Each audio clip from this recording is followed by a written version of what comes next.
Halo guys, pada part sebelumnya, Luo Feng dan kelima dewa perang di level penjelajah bintang, yang telah dalam perjalanan untuk membunuh monster bertanduk emas. Sesampainya di tempat yang mereka tuju, Luo Feng dan 5 penjelajah bintang itu pun, langsung melesat ke kedalaman laut. Di sela itu terdengar, Tripati Singh berkata, Luo Feng, saat ini monster menelan itu berada di 1200 meter di bawah permukaan laut, bukankah kita akan membangunkannya jika kita terlalu dekat? Apakah dia tidak akan mengganggumu saat kamu melepaskan teknikmu? Tanya Tripati Singh, dan diikuti 4 penjelajah bintang lainnya yang memandang ke arah Luo Feng, karena Luo Feng adalah pemimpin misi tersebut. Saat itu, mereka penasaran dengan teknik rahasia yang akan digunakan oleh Luo Feng. Sementara Luo Feng mendengar ucapan Tripati, ia pun berkata, "Jangan khawatir," ucap Luo Feng, lalu dengan pikirannya, memunculkan seorang penjaga perak cair yang mengenakan baju perang hitam, tampak berdiri di samping mereka. Melihat penjaga perak cair itu, 5 penjelajah bintang pun langsung terkejut, karena mengingat, orang yang menyelamatkan Hong dan Dewa Petir, yang ternyata adalah robot. Di sela itu terdengar, Luo Feng berkata, "Ini adalah sesuatu yang aku dapat dari reruntuhan kuno," ucap Luo Feng, lalu kembali berkata pada Mo Henderson.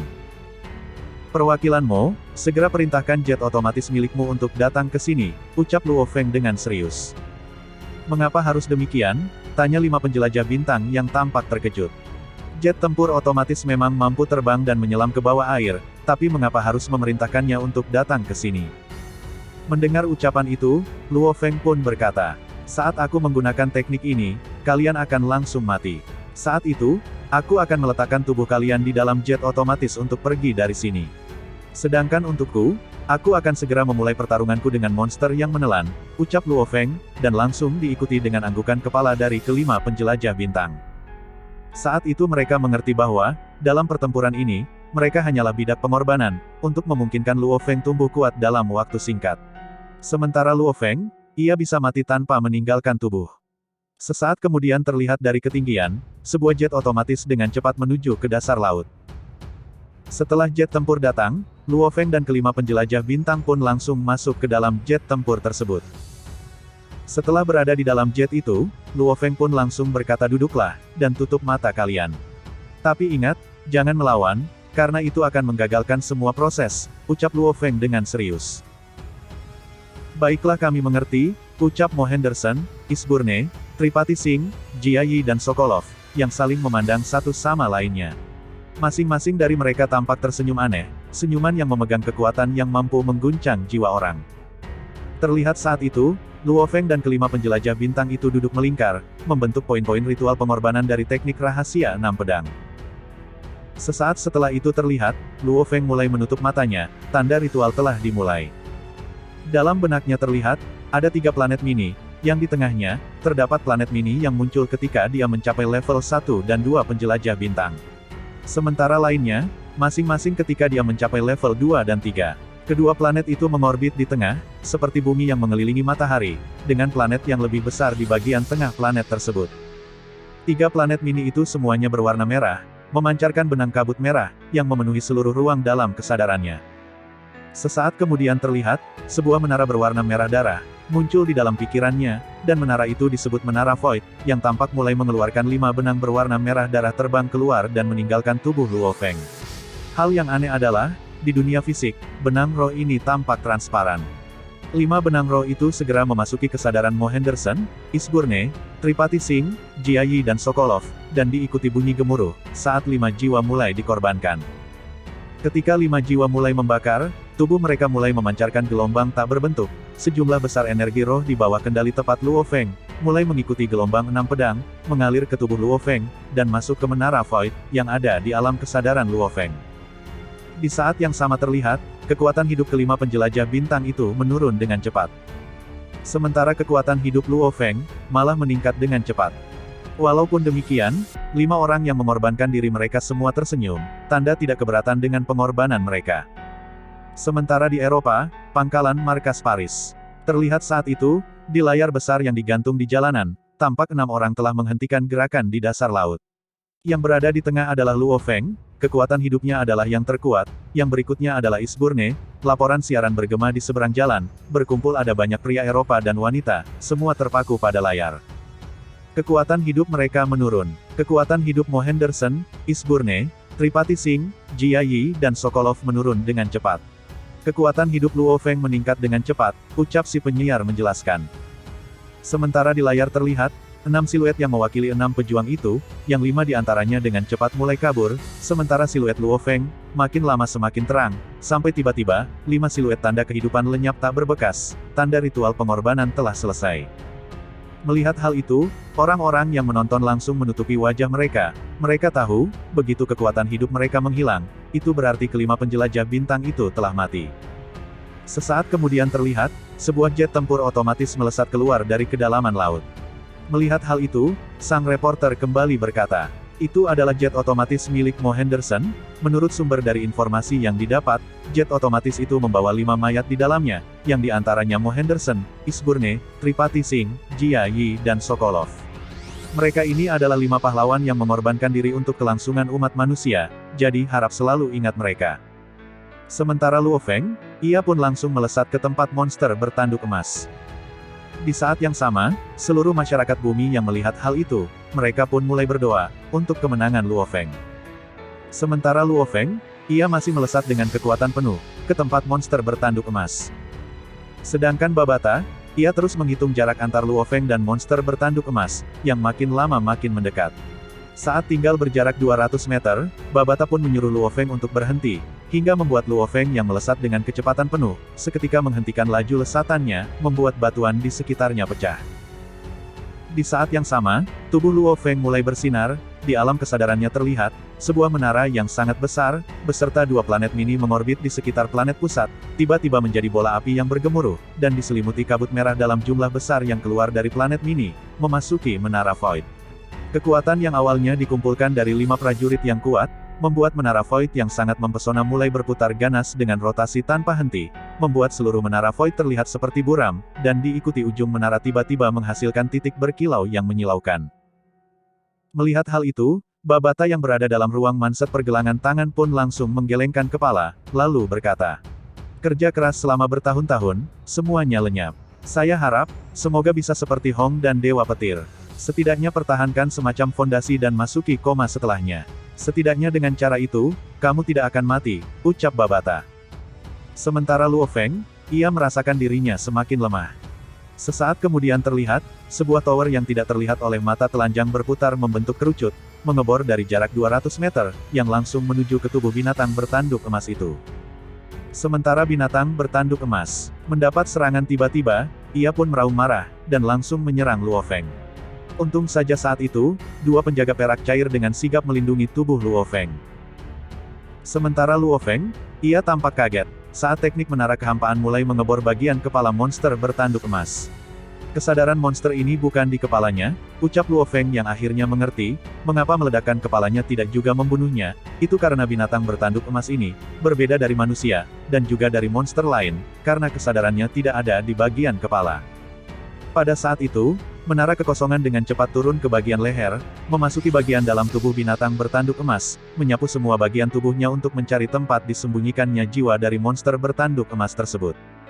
Saat mencapai bagian dalam tubuh binatang bertanduk emas itu, terlihat sesuatu yang berbentuk bola kristal transparan, yang memancarkan cahaya keemasan, berukuran sekitar 20 cm atau lebih, dan memiliki ukiran emas kompleks yang tak terhitung jumlahnya. Ketika serangan Luo Feng sampai di atas itu, ia merasakan perlawanan yang kuat, dan diikuti suara gemuruh, saat menara Void yang berputar menghantam bola kristal itu dengan keras. Sementara binatang bertanduk emas, ia meraung di dalam lapisan batu, sayap bersisiknya yang sangat tajam, tiba-tiba menjadi 2 pedang besar. Sementara cakarnya dan ekornya yang sangat kuat, pada waktu yang sama, langsung menyerang tubuh Luo Feng dengan ganas, yang saat itu terus dilindungi oleh 2 penjaga perak cair, yang siap memberikan segalanya dalam bagian pertahanan. Di sela serangan itu, tiba-tiba ekspresi Luo Feng berubah, karena pertahanan spiritual dari monster bertanduk emas itu tampak terlalu kuat. Sesaat kemudian, ekspresi Luo Feng tiba-tiba menjadi jahat, tampak saat itu, ia mengertakkan gigi dan berkata, "Aku akan mengeluarkan semua kemampuanku untuk membunuhmu," ucap Luo Feng, dan diikuti dengan suara-suara ledakan. Di sela itu terlihat, 3 planet mini yang terlihat dengan mata telanjang terbang keluar dari alam kesadaran Luo Feng, dan diikuti dengan suara gemuruh yang sangat keras. Saat kesadaran Luo Feng meninggalkan dirinya, otomatis fondasinya jiwanya juga mulai runtuh. Melihat hal itu, Babata pun berteriak keras. Luo Feng, jangan lakukan itu, raung Babata yang tampak pucat karena shock, mengingat Hong dan Dewa Petir mungkin telah menggunakan bakar jiwa, tetapi mereka tidak pernah membiarkan jiwa mereka meninggalkan tubuh mereka. Sementara Luo Feng, ia benar-benar telah menyerahkan tubuh fisiknya, memasukkan seluruh jiwanya ke menara kekosongan. Dengan cara ini, serangannya pasti akan menjadi yang terkuat. Namun, bahkan jika dia berhasil, kesadaran tubuh aslinya akan hancur, dia tidak bisa kembali. Sementara teknik Tower of the Void, terlihat saat itu, teknik itu telah menjadi kerucut yang sangat tajam, dan terus menusuk dengan liar ke arah bola kristal emas yang dipenuhi dengan ukiran emas yang memancarkan cahaya keemasan yang tak terhitung jumlahnya. Dan 3 planet mini menara Void yang terbakar dan semakin kecil seiring berjalannya waktu. Kenapa tidak rusak? Kenapa aku tidak dapat merusaknya? Teriak Luo Feng sangat khawatir. Sementara binatang bertanduk emas, dengan menyakitkan ia memukul kepalanya, dan dengan keras menabrak lapisan batu, akibat dari serangan yang difokuskan ke jiwanya langsung, menyebabkan rasa sakit yang tak terukur. Beberapa jam sebelumnya, jiwanya baru saja menerima kerusakan parah. Dan sekarang serangan manusia ini, bahkan lebih kuat dari serangan sebelumnya. Sementara Luo Feng, ia tampak menjadi gila. Saat ini, bukan kematian yang ia takuti, melainkan kegagalanlah yang sangat ia takuti. Sementara di dalam Tower of the Void, terlihat saat itu, 3 planet mini mulai menyusut dengan cepat, dan 2 planet yang lebih kecil telah menyusut dan menghilang. Yang tersisa hanyalah 1 planet mini yang merupakan pusat dari ketiga planet tersebut. Namun, ukurannya pun hanya tersisa sepertiga dari sebelumnya. Planet roh merah darah ini juga terus-menerus membakar, mendorong energi roh dalam jumlah besar ke menara Void. Di saat yang sama, Luo Feng pun mulai merasakan, kesadarannya perlahan menjadi kabur, dan dia mengerti, saat ini dia telah sekarat, dan mulai mengeluarkan semua kemampuannya. Sementara di pangkalan Jiangnan, terlihat saat itu, di jalan-jalan kota Yangzhou. Semua orang di jalan dengan gugup melihat ke layar, di antara mereka adalah Wei Wen. Dia mungkin yang paling gugup, saat melihat sinyal kekuatan hidup yang mewakili Luo Feng, sudah dicampur dengan kekuatan hidup monster yang menelan, yang tampak terlibat dalam pertempuran. Melihat hal itu, orang-orang di seluruh dunia menahan napas, saat 2 kekuatan bentrok sengit satu sama lain, dan tiba-tiba, kedua kekuatan itu meledak, dan diikuti kekuatan hidup keduanya menurun dengan cepat. Di sela itu terdengar, suara berbicara dari layar, tidak ada cara untuk menentukan kekuatan hidup siapa, keduanya bercampur dan masih terus menurun. Semua orang di bumi sangat gugup, saat melihat di layar, sinyal kekuatan kehidupan dengan cepat menurun, semakin lemah, dan semakin lemah, lalu benar-benar lenyap. Sinyal yang mewakili kekuatan kehidupan di layar telah lenyap sama sekali. Baik itu Luo Feng, atau monster yang menelan, keduanya telah lenyap sama sekali. Sudah mati, Luo Feng dan monster yang menelan keduanya mati. Semua orang di bumi yang telah melihat kejadian sebelumnya, saat monster yang menelan mati dan dapat hidup kembali, mereka pun merasakan kecemasan, takut hal itu akan terulang kembali. Setelah beberapa menit kemudian, kekuatan hidup monster yang menelan tidak muncul kembali, begitu pula Luo Feng. Singkat waktu, pukul 10 malam, 3 prajurit penjelajah bintang menyelam ke laut dalam, menemukan tubuh raksasa dari monster yang menelan yang telah mati di dasar laut. Berita itu menyebar ke seluruh dunia, membuat seluruh dunia meledak dalam kegembiraan. Monster yang menelan sudah mati, dia benar-benar mati. Mari kita ingat nama mereka. Hong, Dewa Petir, Mo Henderson, Isburne, Tripati Singh, Jia Yi, Sokolov, dan Luo Feng. Merekalah yang menyelamatkan seluruh umat manusia, merekalah yang memberi kita harapan. Ini seperti mitos dan legenda, hanya melalui kesulitan dan rasa sakit manusia akan mendapatkan nyala api baru, para dewa dan pencipta, memberi umat manusia tempat untuk bertahan hidup dan hidup. Dan Hong, Dewa Petir, Mo Henderson, Isburne, Tripati Singh, Jia Yi, Sokolov, dan Luo Feng, mereka memberi kita harapan untuk bertahan hidup. Kami akan selalu mengingat 8 nama mereka. Yang tertua di antara mereka berusia 89 tahun, yang termuda baru 22 tahun. Di sela itu terlihat, sejumlah besar monster berkumpul di sekitar area laut itu, termasuk monster kelas kaisar. Hal ini membuat manusia segera mundur, tidak bisa masuk ke dasar laut. Sampai malam tiba, seluruh dunia, makhluk laut yang awalnya menyerang pangkalan dengan liar, semuanya mundur dengan cepat. Saat matahari terbit keesokan harinya, bumi telah mendapatkan kembali kedamaian sebelumnya. Saat itu, sejarah umat manusia telah memulai babak baru. Singkat waktu, Setelah bencana yang ditimbulkan oleh binatang bertanduk emas, seluruh kota markas di seluruh dunia pun memulai acara dan parade mereka sendiri untuk mengingat 8 pahlawan, yang telah mengorbankan dirinya untuk kelangsungan hidup umat manusia. Sementara di kota Yangzhou, sebagai kampung halaman dari salah satu dari 8 pahlawan yang mengorbankan dirinya. Terlihat saat itu, di dalam alun-alun terbesar, banyak orang berkumpul untuk berduka, mengingat dalam pertempuran ini, Luo Feng adalah yang termuda di antara 8, dan juga yang paling jenius dan berbakat, baru berusia 22 tahun dan dia dapat dengan mudah membunuh monster Grand Emperor. Dengan bakat seperti itu, banyak orang percaya dia akan terus tumbuh, melampaui Hong dan Dewa Petir. Bahkan banyak yang mengatakan, bahwa saat ini, kekuatan Luo Feng, sudah setara dengan Hong dan Dewa Petir. Namun sayangnya, tidak ada gunanya mengatakan semua ini, karena si jenius itu telah meninggalkan mereka untuk selamanya. Saat itu terlihat, kelompok demi kelompok orang datang dan membungkuk dan menyampaikan rasa hormat mereka. Di tengah kerumunan orang, terlihat seorang pria muda ditemani oleh seorang wanita muda berada dalam kesedihan yang tak terukur, memandangi patung Luo Feng. Luo Feng, kenapa bisa seperti ini? Ucap si pria muda, yang diketahui adalah Ah Wen, teman masa kecil Luo Feng. Melihat Ah Wen yang mulai menitipkan air mata, si wanita muda itu mencoba untuk menenangkannya. Di sela itu terdengar, Wei Wen berkata, "Dia dan aku tumbuh bersama sejak kita masih kecil, dan sejak dia memasuki dojo, dia selalu menjadi yang paling luar biasa, dan menjadi siswa tingkat tinggi dan menjadi seorang pejuang. Tiap langkah demi langkah yang ia lalui, saya melihatnya tumbuh semakin kuat, tapi tak disangka, dia akan pergi dengan cara seperti ini," ucap Wei Wen, sambil menundukkan kepalanya memberi hormat, lalu pergi meninggalkan alun-alun tersebut. Sementara distrik Mingyue, tepatnya di kamar tidur lantai 2 rumah Luo Feng. Tampak saat itu, sinar matahari yang hangat di musim dingin, bersinar melewati jendela, menyinari wajah Su Xin yang sedang berbaring di tempat tidur dengan wajah yang terlihat pucat. Di saat yang sama terlihat, Su Gang datang dan duduk di samping tempat tidur, lalu berkata, "Adik kecil, kamu jangan terlalu sedih, kematian Luo Feng adalah untuk suatu alasan. Apalagi saat ini, kamu sedang mengandung, jadi itu tidak baik untuk kamu dan anak-anakmu," ucap Su Gang mencoba menenangkan Su Xin. Sementara Su Xin, mendengar ucapan itu, ia pun berkata, "Kakak, kamu pergilah, saat ini aku sedang ingin sendiri," ucap Su Xin, yang terdengar lemah. "Baiklah, kakak akan pergi," ucap Su Gang, lalu kembali berkata, "Jaga tubuhmu. Meskipun untuk Luo Feng, kamu harus melahirkan anak-anak ini," ucap Su Gang menghiburnya dan pergi.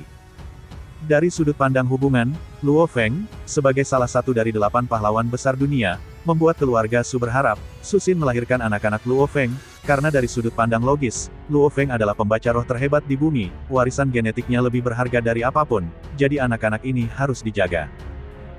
Sementara di lantai pertama rumah Luo Feng, terlihat saat itu, Ibu Luo Feng bertanya pada seorang dokter. "Dokter, bagaimana keadaan Su Xin?" tanya Ibu Luo Feng, pada seorang dokter yang berasal dari kalangan elit medis Huaxia, yang datang secara pribadi untuk memeriksa Su Xin, sebagai bentuk penghormatan kepada Luo Feng. Mendengar ucapan itu, Dokter Hua pun berkata, "Nyonya Luo, sebenarnya tidak ada masalah dengan tubuh pasien, hanya luka emosional saja. Tapi, betapapun sehatnya tubuh, jika dia terus terpuruk dalam keputusasaan, saya khawatir kondisi tubuhnya akan terus menurun," ucap Dokter Hua. Mendengar ucapan itu, ekspresi Ibu Luo Feng sedikit berubah, lalu berkata, "Kemarin, saat menonton siaran, saat sinyal kekuatan hidup Luo Feng benar-benar lenyap, Su Xin benar-benar pingsan di tempat. Dan tidak peduli berapapun biayanya, Dokter Hua harus melindungi cucu kami yang di dalam perutnya," ucap Gong Xinlan menekankan. Meskipun pasangan Luo sendiri mengalami rasa sakit yang tak tertahankan, mereka tidak ingin warisan putra mereka mengalami masalah apapun, karenanya mengundang dokter untuk datang, karena hanya inilah yang bisa mereka lakukan untuk putra mereka, adalah melindungi garis keturunannya. Sementara Dokter Hua, mendengar ucapan itu, ia pun berkata, "Saya mengerti, garis keturunan Tuan Luo Feng sangat berharga, jadi saya akan melakukan yang terbaik. Saya juga akan segera meminta dari negara ini beberapa roh alam dan beberapa tanaman obat untuk membantunya," ucap Dokter Hua. Mendengar ucapan itu, Ibu Luo Feng pun berkata, "Keluarga kami juga memiliki roh alam." "Oh baguslah," ucap Dokter Hua mengangguk dengan gembira, lalu berkata, "Roh alam dan beberapa tanaman obat lainnya dapat membantu memelihara dan memperkuat tubuhnya. Namun, jika akar masalahnya masih ada di dalam hatinya, Dan jika dia terus tenggelam dalam kesedihan, saya khawatir, dia akan mengalami keguguran, ucap Dr. Hua, membuat ekspresi Gong Xinlan seketika berubah. Di sela itu terdengar lagi, Dr. Hua berkata, oleh karena itulah, kita perlu mendukungnya secara emosional, dan membantu memperbaiki suasana hatinya, ucap Dr. Hua. Mendengar ucapan itu, Gong Xinlan pun mengangguk, tanda mengerti dengan ucapan tersebut. Sementara Susin yang masih berbaring di tempat tidur. Tanpa sadar, dengan lembut menggosok cincin baja di jarinya, tetesan air mata keluar dari matanya, sambil bergumam. Luo Feng, apakah kamu benar-benar pergi? Apakah kamu benar-benar meninggalkanku? Gumam Susin. Sementara di Samudra Pasifik, tempat Luo Feng bertarung dengan monster bertanduk emas. Terlihat saat itu, lebih dari 60 monster kelas kaisar, satu monster kaisar agung naga petir. Begitu banyak makhluk berkumpul di dasar laut tersebut, hanya untuk memakan bagian-bagian tubuh dari monster bertanduk emas. Karena menurut aturan evolusi mereka, memakan tubuh monster yang lebih kuat pasti akan mengarah pada evolusi mereka sendiri. Oleh sebab itu, Kaisar Naga Petir berharap untuk memakan tubuh binatang bertanduk emas. Namun sayangnya, itu semua tidak akan mudah, karena tempat tersebut sudah dijaga oleh dua penjaga perak cair. Melihat hal itu, Kaisar Naga Petir menatap dengan marah pada penjaga perak cair, yang berdiri tegap di depannya. Sekedar diketahui, sudah lebih dari 3 hari, Kaisar Agung Naga Petir berada di tempat itu, namun tidak bisa melakukan niatnya, semua karena dua penjaga perak cair, yang terus berjaga di tempat itu, seolah-olah menunggu kebangkitan dari tuannya. Karena menurut informasi, pengawal perak cair bahkan mampu bertahan melawan binatang bertanduk emas, jadi untuk menahan Kaisar Naga Petir, tentunya adalah hal yang sangat mudah. Walaupun kemampuan serangan keduanya sangat lemah, tapi mereka memiliki kemampuan bertahan yang sangat kuat, hingga sampai saat ini, mereka berhasil melindungi tubuh besar dari binatang bertanduk emas, yang terbaring tepat di belakang mereka. Tidak ada tanda-tanda nafas atau kehidupan. Sementara di dalam tubuh binatang bertanduk emas, terlihat bola kristal yang diisi dengan ukiran emas, tampak mengeluarkan cahaya yang sangat kecil. Walaupun terlihat seperti sebelumnya, namun kenyataannya, ada beberapa perubahan yang terjadi pada kristal itu. Dan penyebab semua itu adalah, ulah dari si mekanik handal kita, yaitu Babata, yang dengan langkah-langkah kecil, dia berniat untuk mengendalikan tubuh dari binatang bertanduk emas.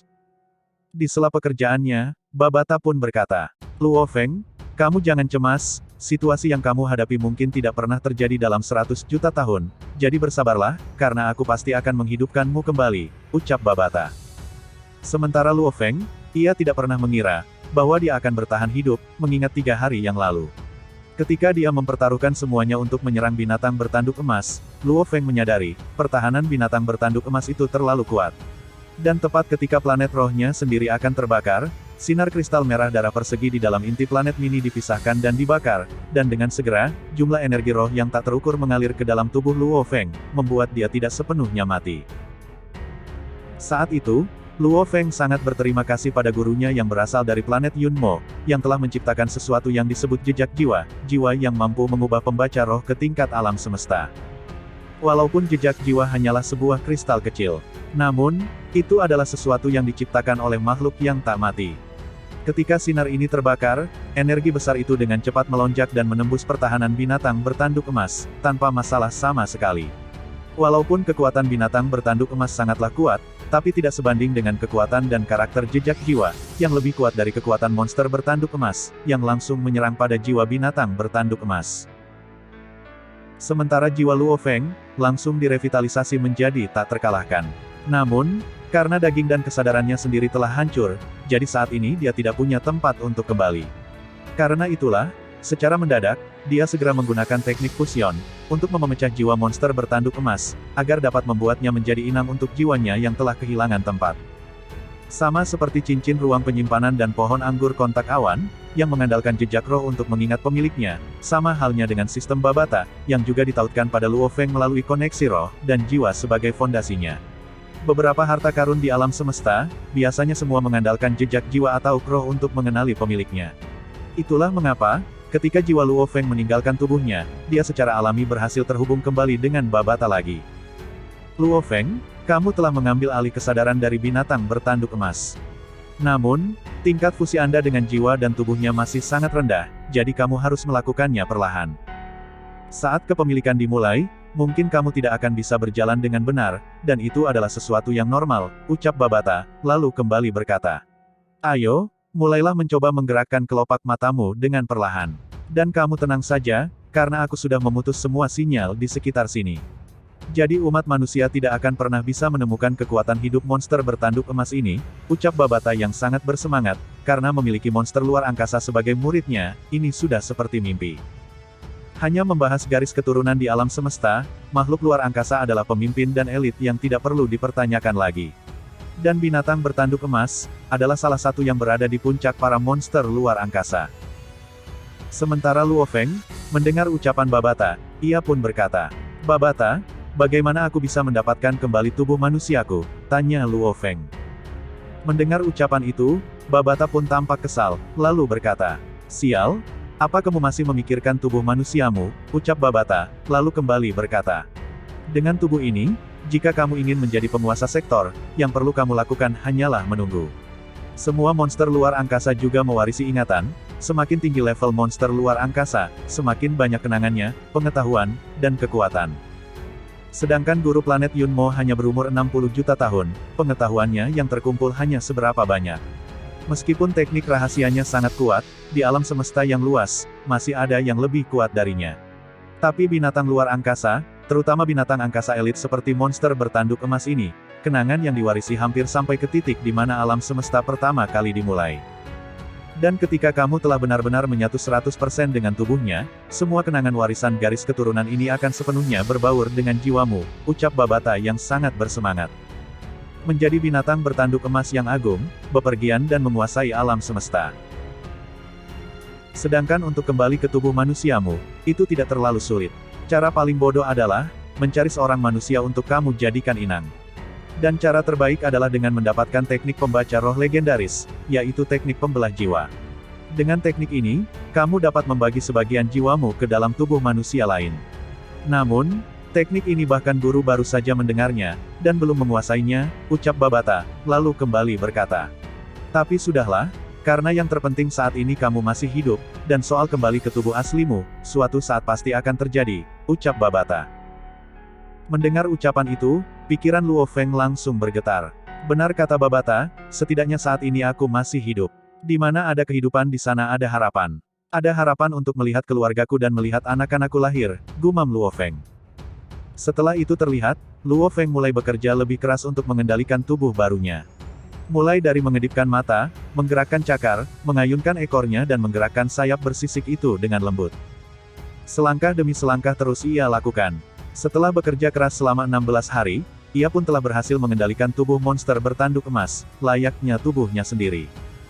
Terlihat saat itu, di dasar Samudra Pasifik, seekor binatang bertanduk emas besar yang telah membawa bencana dan memberi manusia mimpi buruk sebelumnya, dengan lembut berenang di sekitar, pupil emas gelapnya yang dingin mengamati monster sekelas kaisar di sekitarnya, dan juga kaisar agung, yang tampak sangat ketakutan saat melihat binatang bertanduk emas itu. Saat berpapasan dengannya, semua monster langsung berbaring di dasar samudra, tanda memberi hormat padanya. Melihat hal itu, Babata pun berkata, Luo Feng, selamat kamu telah berhasil menguasai tubuh ini, ucap Babata dengan penuh semangat. Sesaat setelah itu, ketika dia telah sepenuhnya mengendalikan tubuh itu seperti tubuhnya sendiri, tiba-tiba, sejumlah besar ingatan yang sangat luas membanjiri jiwa Luo Feng. Kenangan dari generasi demi generasi, warisan dari binatang bertanduk emas mulai muncul di benaknya, jumlah ingatan yang sangat panjang, menyebabkan kesadaran Luo Feng menjadi shock dan berhenti berpikir sama sekali, dan scene ini pun mengakhiri pertemuan kita di part kali ini. Akhir kata, Friska di sini pamit, dan sampai jumpa di part selanjutnya.